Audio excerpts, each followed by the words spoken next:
First of all, I would say that I don't think we have to take the fact that in the past or up to now, consecutive governments tended to change the policies, which if each government moving into office, I don't think we have to take this as a fact of life in Mongolia. Mongolia adopted the Sustainable Development Vision 2030 by Parliament in early 2016. And that long-term plan is at the level, as MP Undra was saying, of a law. Mongolia is, of course, also one of the countries who have signed, of the 193 countries who have signed off on the SDGs. So at the highest level of government, the president attended the General Assembly, the then President Elbek Dorj, in 2015, where the SDGs globally were approved, committing Mongolia to implementing the global agenda. So I think there is commitment to go on the journey to 2030 and to implement these complex goals.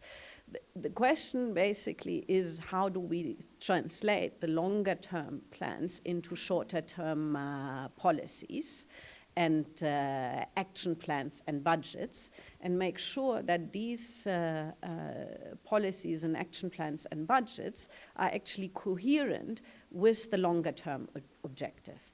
There is a lot of work going on this in Mongolia currently, spearheaded in part by the NDA, the National Development Agency. I was also talking already at the press conference about the plan to put 8 working groups into place, cross-sectoral working groups that can work on the SDGs, that can support the review of policies for their coherence, and make sure that the formulation of new policies is based on evidence that would actually take the country forward on the key SDGs. The same goes for the budgeting process. We currently have a pilot underway between the UN and ADB, Asian Development, supporting Ministry of Finance and Ministry of Health in making the 2019 health budget SDG informed. If that methodology works, it's a methodology that can be applied to other sectors for the 2020 budgets. So I think it's work in progress. It's a long way to travel. But as I said, I wouldn't take the fact that we've seen a lot of policy changes in the past as a fact of life and as something that will remain, given the commitment that we've seen at the highest level. To just very quickly answer your question on other countries, I think countries where you have a very strong planning function are those countries where you see a lot of continuity.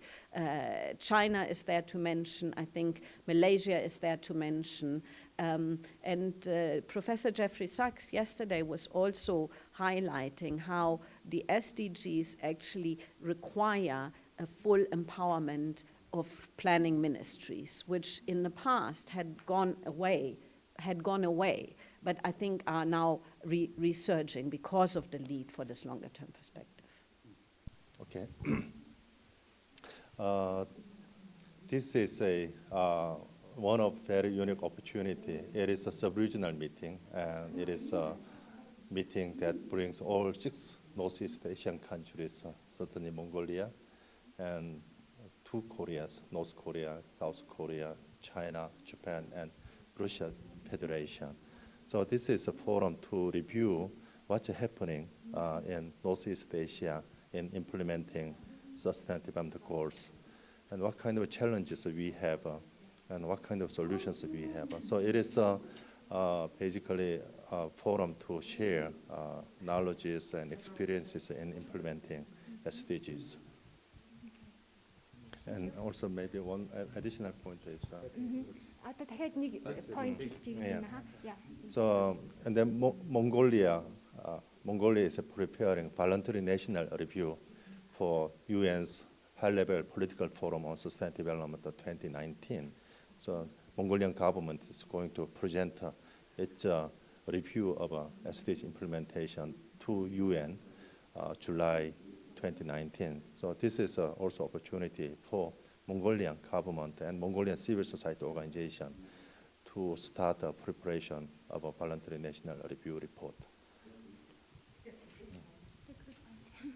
Энэ арга хэмжээ нь бол өөрөө маш их онцлогтой байгаа. Яагаад гэх юм бол 6 зүүн хойд Азийн бүс нутгийн улс орнууд хамтдаа хорон цугласан байгаа. Тэгээ энэ дээр бол мэдээж хэрэг зохион байгуулагч Монгол улс байна. Хойд болон өмнөд Солонгос, Хятад, Япон болон Оросын холбооны улсууд орж байгаа. Тэгээд эдгээр улсуудын хувьд бол хамтдаа доктортой хөгжлийн зорилтуудыг тухайн улс борноо яг ямар байдлаар хэрэгжүүлж байна вэ? Хэрэгжилтийн акц нь хэд төвшөнд байна вэ? Хэрэгжүүлэхэд ямар бэрхшээлүүд тулгарч байгаа вэ? Энэ бүгдийг бол ярилцаж хэлцэж байгаа юм ач холбогдолтой олон улсын арга хэмжээ байна. Түүнээс гадна бол энэхүү бас арга хэмжээ маань Монгол улсад нэг талаар томоохон боломжийг олгож байгаа. Тэрний юу гэх юм бол 2019 оны 7 сард нэгдсэн үндэсний байгууллагын улс төрийн дээд хэмжээний уулзалт гэж болно. Тэгээд энэ уулзалтаар Монгол улс доктортой хөгжлийн зорилтуудын хэрэгжилтийн үнэлгээ болох юм сайн дурын тайлангаа бас өргөн барьж байгаа. Тэгээд энэхүү арга хэмжээгээр дамжуулаад яг иргэний нийгмийн байгууллагууд, төрийн байгууллагууд бүгдөө яг энэ тайлангаа яг яаж бэлтгэх үү, хэрэгжилтээ яг яаж үнэлэх үү, юун дээр анхаарах уу гэдэг энэ бүх зүйлүүдийг ярилцах боломж олгосон юм аа. According to Mongolia's own plan, there is a plan to share about this processing industries export in export sector from currently 17% to 50% by 2030. So Mongolian economy has been really hit by this fluctuation in global commodity prices. So Mongolia needs to diversify its economic sectors, and Mongolia needs to improve productivity. In that regard, Mongolia's sustainable development vision plans to increase this processing industry's share in export to 50% by 2030 from 17% now. So this is one point. And during last few years, especially this economic crisis from 2014 to 2016, Mongolia's poverty rate substantially increased. Now it's almost 30% as of 2016. So in that sense, this increasing poverty rate was really driven by heavy reliance on mining sector. So this economic sector's diversification will also contribute to the society more resilient to this fluctuation in global commodity prices. Тэгэхээр Монгол улсын доктортой хөгжлийн үзэл баримтлал 2030 гэх урт хугацааны төлөвлөлтийн баримт бичгийг харах юм бол Монгол улс эдийн засгийн салбаруудыг илүү дөрвөлжүүлэх, ялангуяа экспортын нэг дотоодын бүтээгдэхүүнд эзлэх хэмжээг бол нэмэгдүүлнэ гэсэн байгаа. Экспорт гэхлээр бол аж үйлдвэрийн гаралтай экспорт байгаа. Тэгээд одоогийн байдлаар 17% байгаа бол энийг 50% болгох хэмжээлтийг бол тавьсан байгаа 2030 он гэхэд. Тэгээд энэ нь бол тэгэхээр энэтэй холбоотойгоор энэ бусад салбарууд дээр бүтээмжээ бас нэмэгдүүлэх шаардлагатай болж байгаа гэж бидний зүгээс харж байна. Түүнээс гадна бол Монгол улсын хувьд энэ 2016 оны албан ёсны статистикаар аваад үзэх юм бол тэрнээс өмнөх 2 жилд ядуурлын түвшин эрс нэмэгдээд 30% гарсан гэсэн юм тооцоо бол байгаа. Тэгэхээр бол энэ нь бол илүүтэйгээр нөгөө зөвхөн нэг салбараас хамааралтай уулуурхаан салбарын олборлолт одоо олон улсын зах зээл дээрх товарын үнийн ханшнаас хамааралтайгаар эдийн засаг нь одоо агших юм уу тэлэх юм үзэгдэл бол харагдж байна. Тийм ч учраас бол энэ эдийн засгийн салбаруудыг төрөлжүүлэх тэр үзэл баримталтад тусгасан байгаа.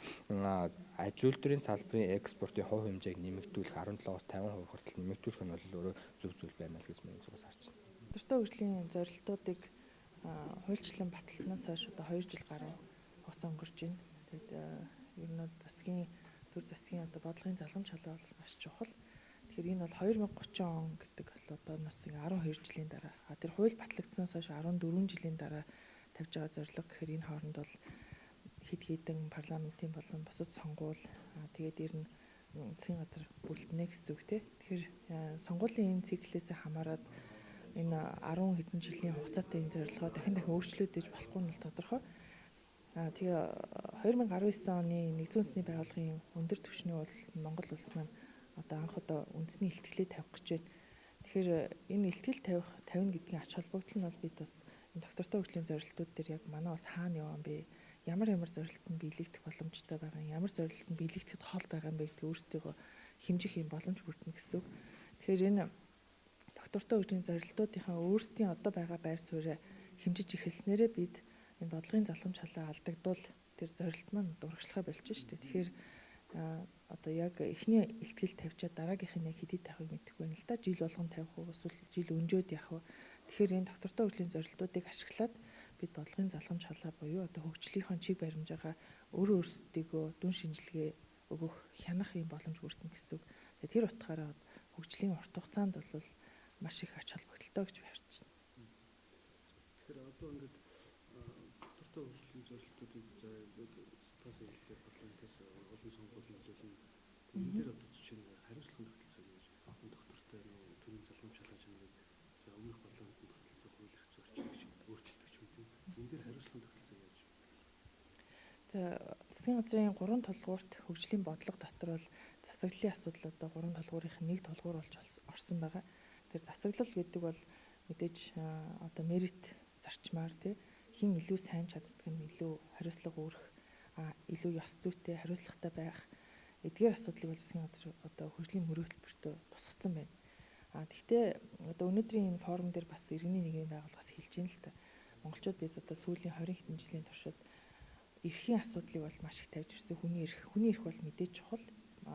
Хүний эрхийн одоо толгуур зарчмыг бол бид хангаж ажиллах хэрэгтэй. Гэхдээ эрхээ мэдээд эдлэгийн хажуугаар бас үүргээ ухамсарлах. Тэгэхээр зөвхөн засгийн газар төр засгийн байгууллагуудын хариуцлага ярихаас гадна иргэн төрийн бас байгууллага одоо аж ахуй нэгжүүд компани хариуцлага асуудал бас давхар яригдчихэж байгаа. Тэгэхээр хаана бас заримдаа хэлдэг шүү дээ хариуцлага бол үнэхээр чухал биш болжээ. Хариуцлагын зууд нүүрлээд байна ч гэдэг юм уу. Тэгэхээр яг энэ үүднээс үзэх юм бол зөвхөн одоо засгийн газрын төрийн зүгээс хариуцлага ярихын зэрэгцээ сонгогдсон болон томилогдсон албан тушаалуудын хариуцлага бол зайлшгүй чухал. Тэгвэл иргэн хүн бүр бас хариуцлагатай хандах өөрийнхөө одоо амьдрал гаргаж байгаа шийдвэртэй хариуцлагатай хандах байгаль орчинтойгоо зөв харьцахын тулд хувь хүний одоо хариуцлагын асуудлыг чигсаа ярих хэрэгтэй байна гэдэг ийм байр суурийг иргэний нийгмийн зүгээс гаргаж тавьж байгаа нь бас их дэвшилттэй гэж би харж байна.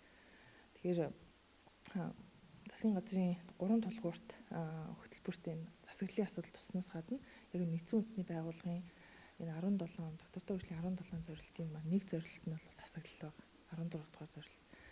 Тэгээд дөрөв бас нэгдсэн үндэсний байгууллагын суурин төлөөлөгч хэлж байна л да энэ зорилтуудыг нэгийг нөгөөгөөс салгаж ойлгохын арга байхгүй. Бүгд хоорондоо харилцан уялдаатай хамааралтай гэдэг.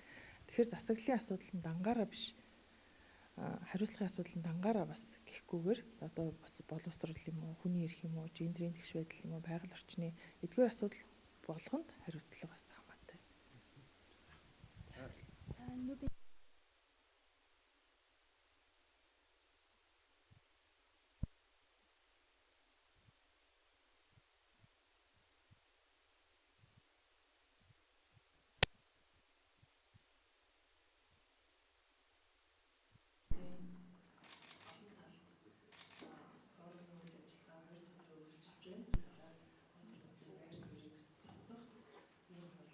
Орсын холбооны улс, Хятад ард улс гэдэг зүүн хойд Азийн